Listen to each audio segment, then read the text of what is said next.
మీరు కూడా ఇంతేనా? సండేస్ నాన్ వెజ్ తినకుండా మన నాన్ వెజ్ తినే డే ఎప్పుడొస్తదా అని వెయిట్ చేస్తూ ఉంటారా? నేనైతే అదే టైప్. వెడ్నెస్‌డే ఎప్పుడొస్తదా అని వెయిట్ చేస్తూ ఉంటాను నాన్ వెజ్ కోసం.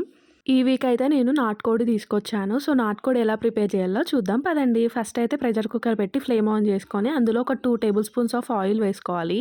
ఒక 2 ఇలాచీ, లవంగం, మిరియాలు వేసుకొని అవి కొంచెం ఫ్రై అవ్వగానే పెద్ద ఆనియన్ చిన్న ముక్కలుగా తరుముకొని అది ఆయిల్‌లో వేసుకొని అవి కొంచెం ఫ్రై అవ్వగానే 2 పచ్చిమిర్చి చిన్నగా ఘాటు పెట్టేసుకొని అవి కూడా ఫ్రై అవ్వగానే కొంచెం అల్లం వెల్లుల్లి పేస్ట్ వేసుకొని నూనె పైకి తేలే వరకు ఫ్రై చేసుకోండి. 2, 3 టమాటాలు వేసుకొని అవి కొంచెం ఉడకగానే అందులో మనం ముందుగా కడిగి పెట్టుకున్న నాటుకోడిని మొత్తం వేసుకొని బాగా కలుపుకోవాలి.